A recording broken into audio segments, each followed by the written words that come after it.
Welcome home. I'm Dr.Thema, a minister, licensed psychologist, and sacred artist. And this is Homecoming, a podcast to facilitate your journey home to yourself. While I will provide weekly inspiration and mental health tips, this podcast is not the same as personalized therapy. I'm so excited you're on the journey. If you want to request specific topics or to submit a poem for me to read on the podcast, email me at homecomingpodcast@gmail.com. Also, to build our community, don't forget to like, subscribe, and share. Let's begin. Welcome home, Cojourners. I'm glad you're here for another episode, and I am so excited for our special guest on today, Dr. Marlon Rollins, who is a licensed therapist, is a motivational and inspirational speaker, is an author. And one of the things I so appreciate about the work that you do is some special focus with men. And I think oftentimes men and women, mental health professionals prefer focusing on women because often we are the ones seeking the care. But it really is needed by all community members, including men and boys. So I'm so grateful that you are cultivating that space, creating that space for men to be restored and encouraged. So welcome to Homecoming. Thank you so much for having me. Honored to be here, and thank you again for creating this space, and thank you for seeing me. And I'm such a blessing to spend some time with you, and again in a healing space. So to reach this community and talk more about how we're connected to people in our lives in such a meaningful way, and how to improve that connection, not only to them but to ourselves. So yes, absolutely. There's a lot of overlap in our work. So I'm grateful for the time and conversation. And we want to focus today on suicide prevention, as well as healing and resilience. And all of those are areas of expertise. And you come to this work not only from your studies, but from your lived experience. And so I would love if you would share with us your journey and about the life of your sister. Thank you. Thank you so much again. And so, yes, I sadly lost my sister to suicide back in 2013, 10 years ago. Her name was Amber Rose. And so the work that I do also in this space is to honor her memory and her calling as a healer. And so I keep that in mind because I consider my sister like a soulmate, right? There's special people that are connected. It was just her and I. She's 2 years older than I was. And so the journey really began for me. I was really called into ministry when I was a late teenager. And I really got connected to finding my own community and spiritual restoration in the church, and really got called into counseling psychology. And because I wanted to find out, what is my purpose? What is it that God, what is it that you would have me to do with my education, and kind of surrendered to that as a purpose. And so I just sought out to pursue in ministry. I got ordained when I was 21 and pursued and got my PhD in psychology by the time I was 31 years old, and master's in counseling psychology. So I'd always worked in that healing space. And of course, the church was a healing space as well, to minister to people, to speak to people, to impact the lives of people. So anyways, that became my foundation essentially. And so I had taken a job working in, after I finished my doctorate, my pastor actually had become very ill, and I was going to work in a university setting, but I ended up taking a job to help support him and the local church at the emergency room nearby. And I'm originally from Indiana. And it was there. My sister was actually working as a nurse in that same hospital. And I worked in the emergency room, and I would consistently see people coming to the emergency room who were struggling with mental health crisis. And my job was to assess them. I would go to the bedside sometimes for folks who came in maybe after an overdose, trying to get them connected to care, triaging them, et cetera. That was my role. And it was also a blessing. Again, my sister worked in the same hospital. She worked in the transitional care unit, where she would basically tend to people who had gone through a significant trauma, or they were ready to transition back into the community, or they were at the end of life. And she was kind of the usher of kind of their final moments. And her and I spent a lot of time after I'd finished my shift. I would go up to see her on her unit. She worked a night shift. And she also had a home health care business called Serenity Home Health Care that she would tend to her patients after she left the hospital job.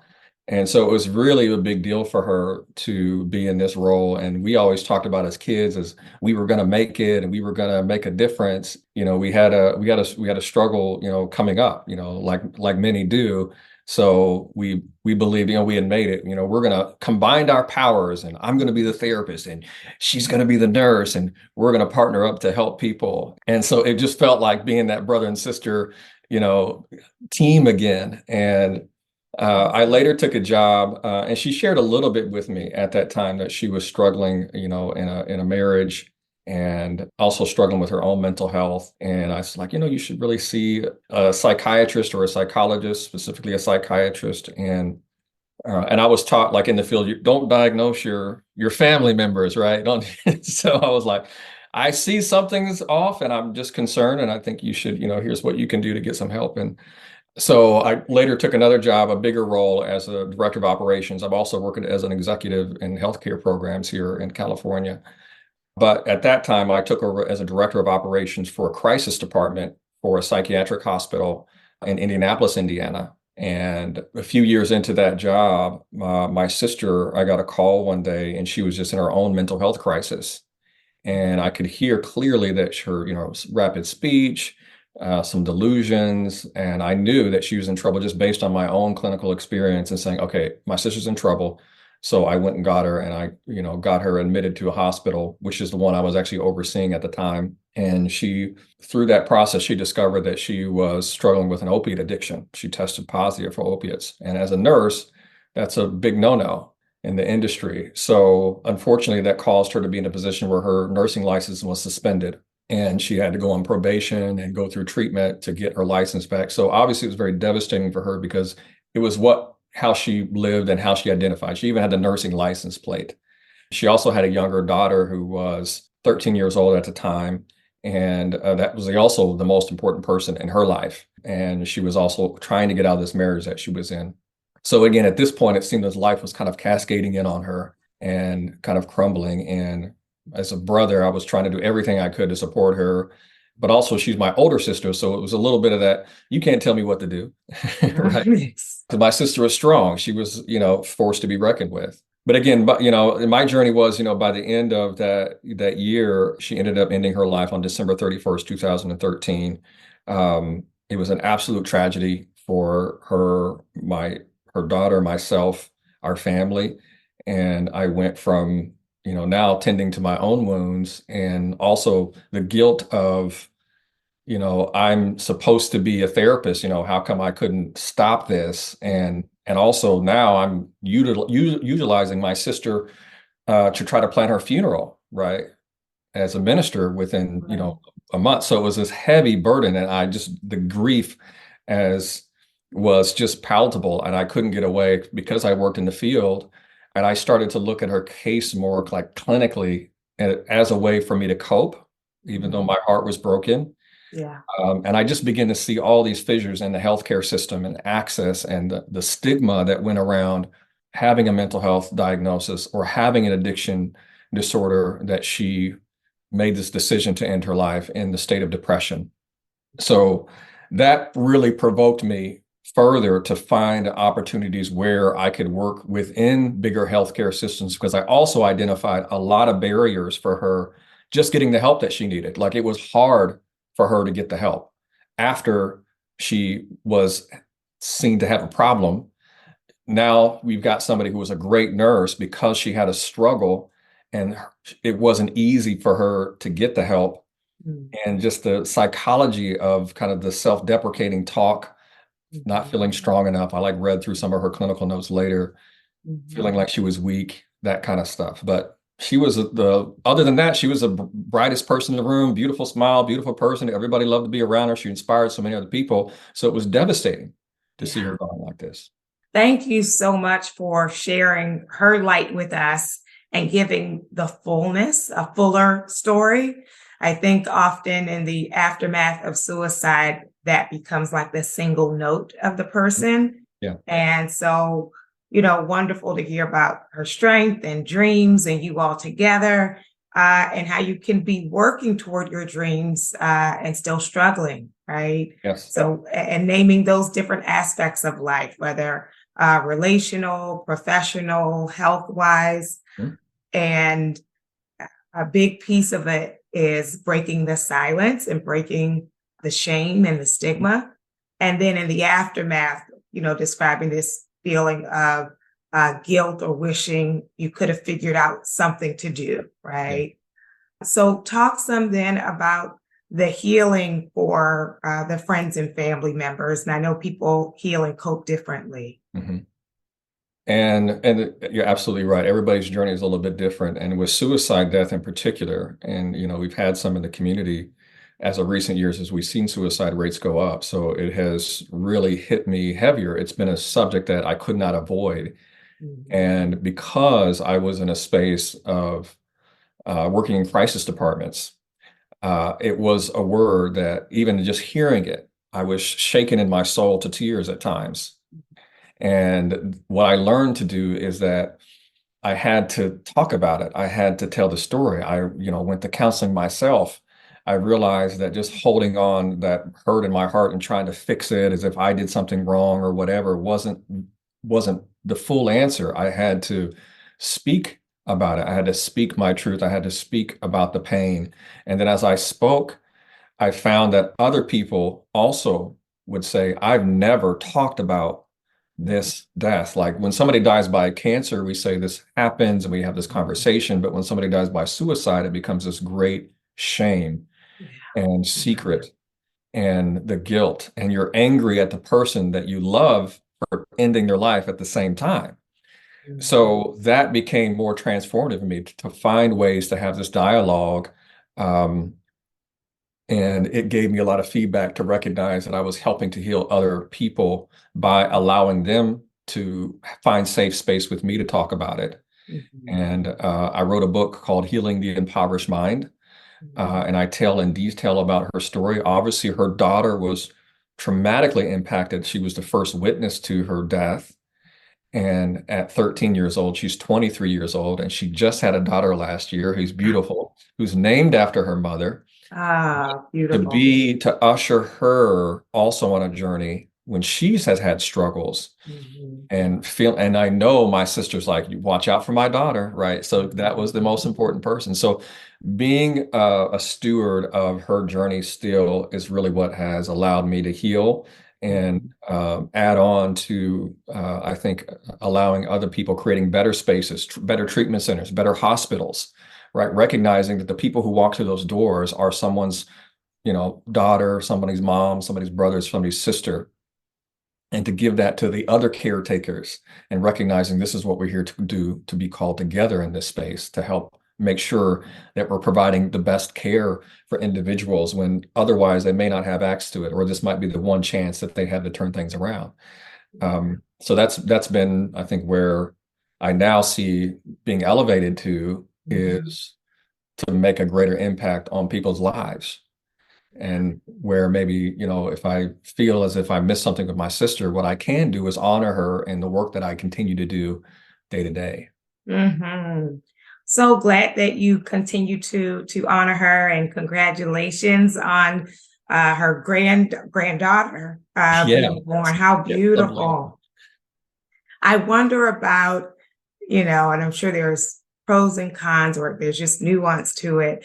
I appreciated a recent post you made, kind of a message to men that going to the gym is not the same thing as like working through your pain. Yeah. And well, I know for some or for many, they may feel a release there. So there can be that it does something but doesn't do everything. So can you speak some to that? I guess the importance of words or community or space to speak. Yes. Thank you for highlighting that too, because I think that's a misnomer that we get a lot in social media in particular, because physical fitness is important for our brain health and it should be something that we do, and it naturally recreates endorphins and adrenaline, which makes us feel good, right? Mhm.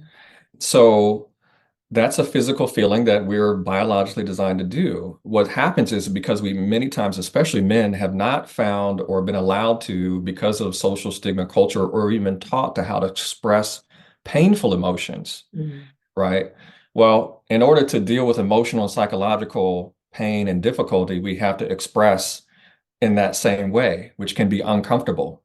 So I will tell guys that I'm working with them, I'll say, just like when you go to the gym, I'm going to train you to lift and it's going to be uncomfortable, it's going to hurt a little bit. I'm going to do the same thing in therapy, where I'm going to push you emotionally to get out of your comfort zone and to feel. And it's a release. Yeah. The tears, like Mm. the sadness, the words I can't even say properly, but I know that's in my body. So instead of trying to numb yourself with the gym or drugs and alcohol, because people use that too, or other means, emotional and spiritual pain needs emotional and spiritual work. Physical, disease and physical pain all needs physical work, like going to a masseuse and a massage, right? So helping people understand how to see themselves, that they're fully connected, but you need to nurture every part of your mind, your body, your spirit, and the connection you have to community, right? Nurturing that. And that's why I started the Man Cave, is because I wanted to create a safe space for men to come into without feeling like they're going to be judged. Because usually, traditionally, men, we go isolate, we go to the bar, we go to the club, we do everything but actually talk about emotions in a healthy way. It becomes sex, it becomes something else to divert away from what we're really feeling. And a lot of men are finding themselves broken. And that's why we have, such higher suicide rates among men, almost 4 times higher than women, in addition to drugs and alcohol. And again, it's not to say that women don't struggle, because we've seen it. Even my sister is an example of that. But men, we do this in isolation, and we lack a lot of peer support. So I've seen that and wanted to do more. And even for myself, because I needed that to grow, Yes. right? Yes. To not suffer alone and pushing past those messages Mhm. of, if you're struggling, don't let people see you, Right. or distract yourself with these things that really don't help or heal in the long run, and sometimes not even in the short run. Not even in the short run, just more. Yeah, yeah. Well, around, there's one piece which is healing in the aftermath of a loved one dying by suicide, but you also do a great work around prevention, and you've developed this acronym, STAY. Can you talk to us some about STAY and the different factors that can help people to stay? Yes. Yeah, because thank you. And so this acronym is really about suicide resilience. And it comes from research studies where we've seen people who are attempt survivors, and what do they need to put in place, right, to not do it again, Mm. and to self-assess, right? Do you have these elements? Sometimes you call them protective factors.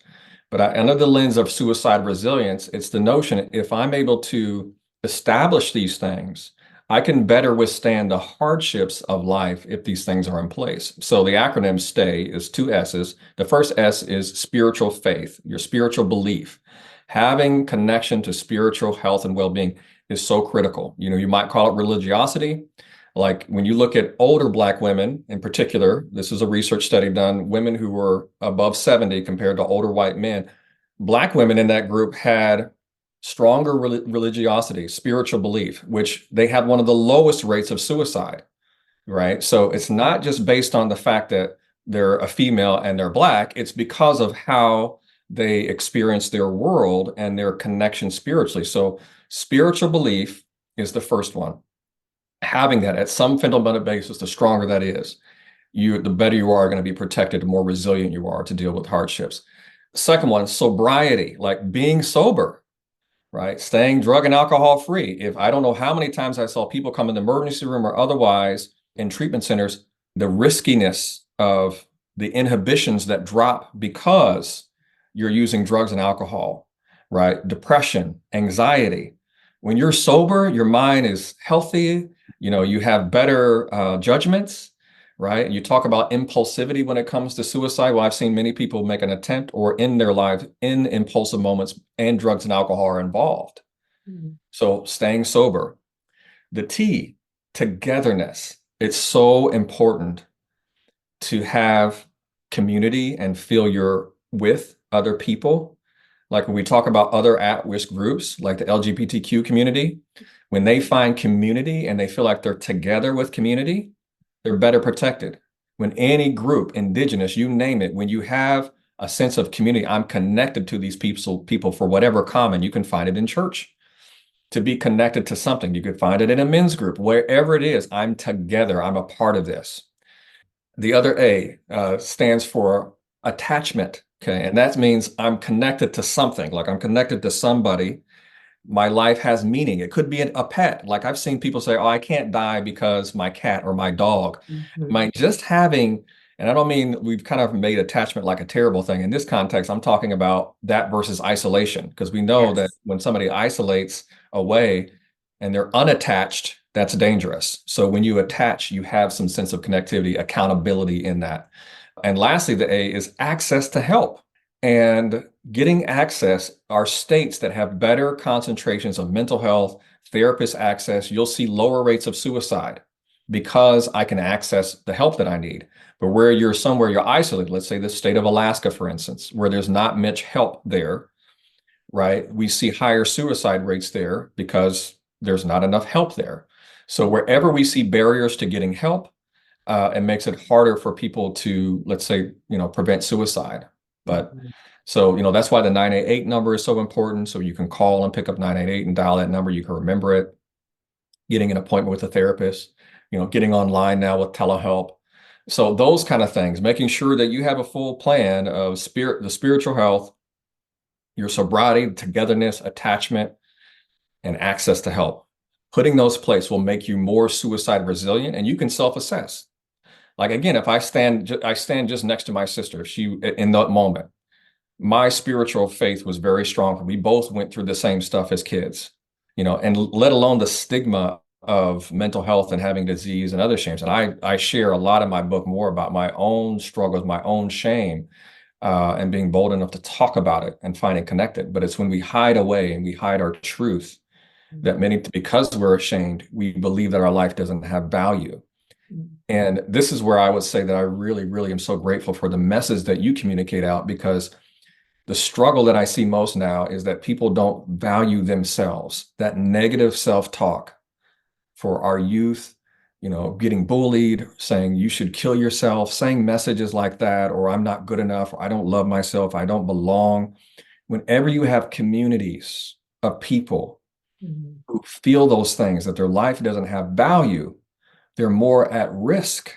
But it's when you begin to see yourself as valuable to this world, that your life has purpose, and you begin to create systems around you, that you are more resilient. And the message of hope is true, that you are loved, your life does matter. The shame or whatever you think that it is, you're still valued in spite of that. And that, to me, is the most beautiful message that you can convey to someone, to say that you are valuable. And again, I can say my sister's absence sharpened that for me, because I realized how important she was to all of us, the ripple effect. And when you're in the crisis of a mental health disorder or disease or depression, you can't see how valuable you are, how precious your life is. And I want to help people see the rest of life, and in the midst of the most difficult times, that there's a way out. And if you put these things in place for you, strengthen them, you will see a renewed life for you. And there's a greater hope. You can come back even better than you were before. So that's my message to the world. It's so beautiful and necessary, because so many people feel isolated, or like they don't belong, or purposeless, or valueless. And so trying to push through that and convey the message in all of the different ways, so people can receive it and get it. And I think from the standpoint of the larger community, kind of the implication of what you're saying is the importance of us being compassionate in how we respond to each other. Yes. Because, it is in the midst of people struggling that they may show up in these spaces, or that they may reach out. And so as a community, for us to really exercise care, community care, and community compassion, so that people land on good ground. Well said. That's exactly it. So be more compassionate, sensitive to people, and more compassionate to yourself, because we do walk around with a lot of negative talk. Yeah. And we have to remind ourselves again how beautiful we really are, how precious we really are, that our life has meaning and purpose beyond what we can see. And Well, some please tell people, you said a little bit, but a bit about your book, how they can get it and how they can follow you, whether it's social media or a website. Great, thank you. My book is called Healing the Impoverished Mind, Building Resilience Through Adversity. It is on Amazon, so you can pick it up there. My handle at Instagram is Dr. Marlon Rollins. So Dr. Marlon Rollins, pretty much the same across all platforms. And then my website is drmarlonrollins.com. I do a lot of speaking and consulting. So you can reach me there if you have questions or message me or something like that. I'm happy to support. And I do want to encourage everybody, if you're concerned about somebody, use the 988 number. If you're concerned about yourself, call 988. It's free, it's confidential. I've guided many people who want to help somebody else and they're not sure what to do. Call just to find out what to do, and somebody will help you. Oh, wonderful. And for the man cave or men's cave, is that virtual or in person? How do people connect with that? That is virtual. It's intended to be accessible, to make it easy so you don't have to go anywhere. It's a platform called Through Health, THRU health.com, and we provide support for people who of all kinds who need support. And if you click on the Get Started link that says, do you want to join the Man Cave? And you can select that.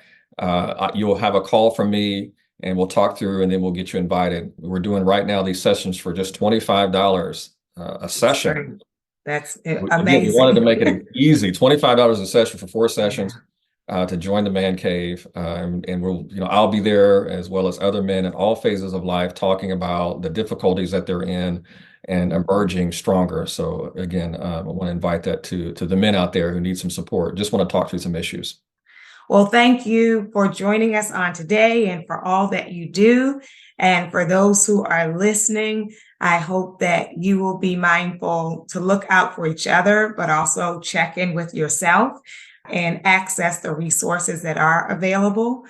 I invite your soul to tell your heart, mind, body, and spirit, welcome home.